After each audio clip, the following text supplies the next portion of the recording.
Hey guys, ഞാൻ പിന്നെയും വന്നു. വേൾഡ് കപ്പ് ക്യാമ്പയിൻ്റെ ഭാഗമായിട്ട് കൊണാമി നമുക്ക് ഒരുപാട് നോമിനേറ്റിംഗ് കോൺട്രാക്ട് പാക്സ് പുതിയതായിട്ട് കൊണ്ടുവന്നിട്ടുണ്ട്. കഴിഞ്ഞ തവണ വന്ന നാഷണൽ ടീം ക്യാപ്റ്റൻസും അതിനു മുമ്പ് വന്ന നാഷണൽ ടീം ഐക്കൺസും അതുപോലെ നല്ല നല്ല പാക്സ് ഒക്കെ ഇപ്പോൾ വരുന്നുണ്ട്. ഞാൻ അന്ന് പറഞ്ഞിട്ടുണ്ടായിരുന്നു നാഷണൽ ടീം ഐക്കൺസിൻ്റെ ഒരു പാർട്ട് 2 വരാനുണ്ടെന്ന്. ആ ഒരു പാക്കാണ് നമ്മൾ ഇന്ന് റിവ്യൂ ചെയ്യാൻ പോകുന്നത്.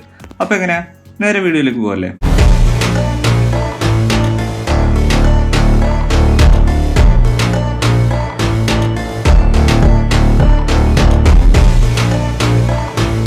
അവരവരുടെ രാജ്യങ്ങളെ റെപ്രസെന്റ് ചെയ്യുന്ന ഐക്കോണിക് ആയിട്ടുള്ള 8 ഹൈലൈറ്റ് കാർഡ്സ് ആണ് ഈ ഒരു പാക്കിൽ വന്നിട്ടുള്ളത്.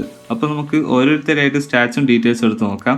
ആദ്യം തന്നെ കൊളംബിയയുടെ ജെയിംസ് റോഡ്രിഗസ്, ഒരു ക്ലാസിക് നമ്പർ 10 ആണ്, 4 സ്റ്റാർ ആണ്. പക്ഷേ അത്യാവശ്യം നല്ല ഡീറ്റെയിലിംഗ് ഇൻ ഗെയിമിൽ കൊടുത്തിട്ടുണ്ട്. മാത്രമല്ല അത്യാവശ്യം നല്ല സ്റ്റാറ്റ്സും കൊടുത്തിട്ടുണ്ട്. ഇൻകൺസിസ്റ്റന്റ് ഫോം എന്നുള്ളതാണ് വേറൊരു പ്രശ്നം. പിന്നെ double touch, long range shooting, അത്യാവശ്യം വേണ്ടുന്ന ഒരു അറ്റാക്ക് മിഡ്ഫീൽഡർക്ക് വേണ്ടുന്ന എല്ലാ സ്കിൽസും കൊടുത്തിട്ടുണ്ട്.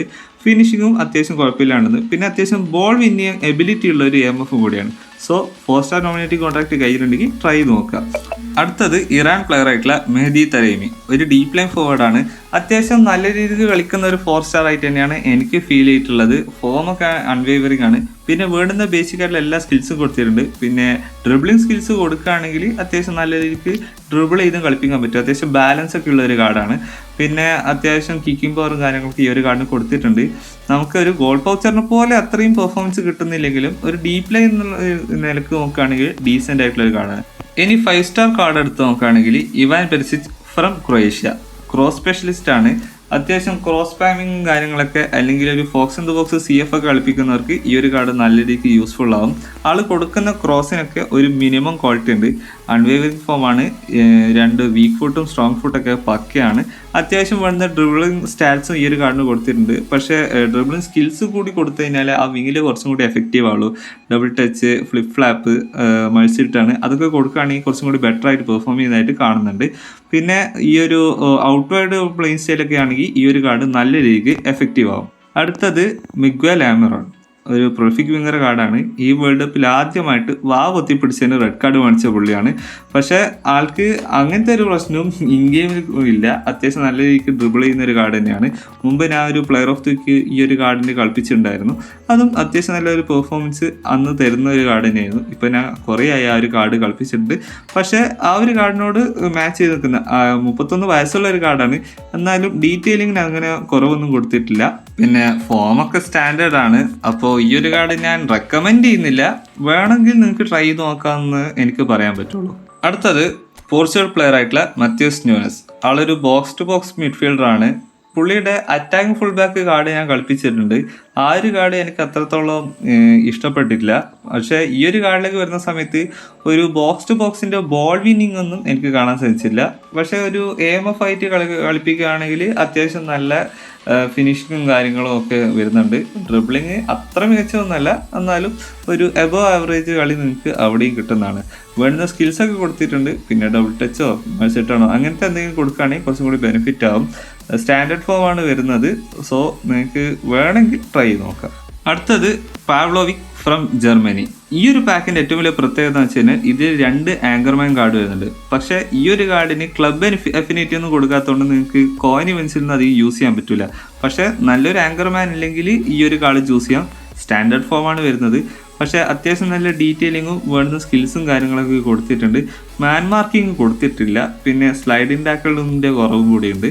അപ്പോൾ നിങ്ങൾക്ക് നല്ല രീതിക്കൊരു കളിക്കുന്ന ഒരു ആങ്കർമാൻ വേണമെന്നുണ്ടെങ്കിൽ ഈ ഒരു കാർഡിലേക്ക് തീർച്ചയായും പോകാവുന്നതാണ്. 21 വയസ്സേ ഉള്ളൂ, യങ് കാർഡാണ്. പക്ഷേ അത്യാവശ്യം നല്ല ഡീറ്റെയിലിങ്ങോടെയാണ് ഈ ഒരു കാർഡ് വന്നിട്ടുള്ളത്. അടുത്തത് അർജന്റീനയുടെ എൻസോ ഫെർണാണ്ടസ്, ഒരു ബോക്സ് ടു ബോക്സ് മിഡ്ഫീൽഡർ ആണ്. ഈ ഒരു കാർഡിൻ്റെ പല വേർഷൻസും നമ്മുടെ കയ്യിൽ പലരുടെ കയ്യിലുണ്ടാകും. കാരണം സ്റ്റാർട്ടപ്പ് പാക്ക് ആയിട്ടൊക്കെ ഈ ഒരു എൻസോൻ്റെ കാർഡ് നേരത്തെ വന്നിട്ടുള്ളതാണ്. എൻ്റെ കയ്യിൽ പഴയൊരു ചെൽസിയുടെ വേർഷൻ ഉണ്ടായിരുന്നു. ആ ഒരു കാർഡൊക്കെ വെച്ച് നോക്കുന്ന സമയത്ത് ഈ ഒരു കാർഡിന് സ്പീഡ്, കിക്കിംഗ് പവർ, പിന്നെ കുറച്ച് ഡിഫെൻസീവ് ആട്രിബ്യൂട്ടൊക്കെ കൂടുതൽ കൊടുക്കുന്നുണ്ട്. പക്ഷേ നേരത്തെയുള്ള കാർഡിനേക്കാൾ പാസിങ്, ഡ്രിബിളിംഗ് സ്റ്റാറ്റ്സ് ഒക്കെ കുറച്ചിട്ടാണ് വരുന്നത്. ഒരു 99 ഓവറോളാണ് ഈ ഒരു കാർഡ് വരുന്നത്. അൺവേവറിംഗ് ഫോമാണ്, ഇഞ്ചുറി റെസിസ്റ്റൻസ് ഒക്കെ കൂടുതലാണ്.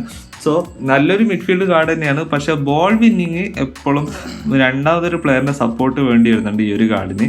സോ നിങ്ങൾക്ക് നോക്കിയിട്ട് ആ ഒരു പ്ലേ സ്റ്റൈൽ പ്രിഫർ ചെയ്യുന്നുണ്ടെങ്കിൽ, അല്ലെങ്കിൽ ഒരു ആങ്കർമാൻ്റെ കൂടെ പെയർ ചെയ്യാനാണെങ്കിൽ ഈ ഒരു കാർഡിലേക്ക് നോക്കാം.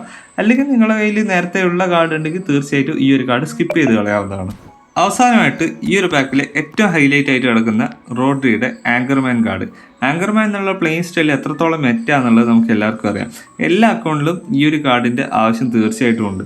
സോ നിങ്ങളുടെ കയ്യിൽ പ്രീവിയസ് വേർഷൻസ് ഒന്നും ഇല്ല, അല്ലെങ്കിൽ നല്ലൊരു ആങ്കർമാൻ കാർഡ് ഉണ്ടെങ്കിൽ തീർച്ചയായും ഈ ഒരു കാർഡിലേക്ക് നോക്കാവുന്നതാണ്. കാരണം നേരത്തെയൊക്കെ വന്നതിനെക്കാട്ടിയും അത്യാവശ്യം സ്പീഡുള്ള ഒരു വേർഷനാണ് ഇപ്പോൾ വന്നിട്ടുള്ളത്. പ്ലെയർ ഡീറ്റെയിലിങ്, സ്കിൽസ്, സ്റ്റാറ്റ്സ്, ഈ ഒരു കാര്യങ്ങളൊക്കെ കൊണ്ട് തന്നെ എല്ലാ അക്കൗണ്ടിലും സ്യൂട്ടബിൾ ആയിട്ടുള്ള കാർഡാണ് റോഡ്രിയുടെ ഈ ഒരു കാർഡ്. സോ ട്രൈ നോക്കുക. ഓവറോൾ ഈ ഒരു പാക്ക് അത്ര ഡിസപ്പോയിൻറ്റിംഗ് അല്ല. അത്യാവശ്യം വേണ്ടുന്ന പ്ലേയേഴ്സും പ്ലേയിങ് സ്റ്റൈലും ഈ ഒരു പാക്കിലുണ്ട്. പിന്നെ ഒരാഴ്ച കഴിഞ്ഞാൽ നമ്മുടെ ക്യാപ്റ്റൻസിൻ്റെ പാക്ക് എക്സ്പയർ ആവും. സോ മറ്റൊരു തീമിന് പുതിയൊരു പാക്ക് വരുന്നതായിരിക്കും. വേണമെങ്കിൽ വെയിറ്റ് ചെയ്യാം, അല്ലെങ്കിൽ ഈ ഒരു പാക്കിലേക്ക് തന്നെ നിങ്ങൾക്ക് നോക്കാവുന്നതാണ്. സോ ഈ ഒരു പാക്കിൽ ഞാൻ സെലക്ട് ചെയ്യാൻ പോകുന്നത് എൻസോ ഫെർണാണ്ടസിൻ്റെ ഈ ഒരു കാർഡായിരിക്കും. എന്നിട്ട് വേണം എനിക്ക് എൻ്റെ പഴയ കാർഡ് എടുത്ത് കളയാൻ. അതല്ലാതെ നിങ്ങൾക്ക് റോഡ്രിയുടെ ഈ ഒരു കാർഡാണെങ്കിൽ അത്യാവശ്യം പെർഫോമൻസ് കിട്ടും. പിന്നെ അടുത്ത എൻ്റെ ചോയ്സ് എന്ന് പറഞ്ഞാൽ പാബ്ലോയ്ക്കാണ്, പക്ഷേ എനിക്ക് ആവശ്യമില്ല. പിന്നെ ഇവാൻ പെരിസിച്ചും അത്യാവശ്യം പെർഫോമൻസ് ചെയ്യുന്നുണ്ട്. കൂടാതെ മാത്യൂസ് ന്യൂനസും നിങ്ങൾക്ക് ചൂസ് ചെയ്യാവുന്നതാണ്. അപ്പോൾ ഇത്രയൊക്കെയാണ് എൻ്റെ റെക്കമെൻഡേഷൻ. സോ ഈ വീഡിയോ ഇഷ്ടപ്പെട്ടാൽ ലൈക്ക് ചെയ്യുക, ഷെയർ ചെയ്യുക, നിങ്ങളുടെ അഭിപ്രായങ്ങൾ കമൻറ്റ് ചെയ്യുക. നിങ്ങൾ ആരും എടുത്തതെന്ന് വെച്ചാൽ അതിൻ്റെ ഒപ്പീനിയൻസ് താഴെ കമൻറ്റ് ചെയ്യാൻ മറക്കണ്ട. പുതിയൊരു വീഡിയോയിൽ കാണുന്നതായിരിക്കും. ബൈ.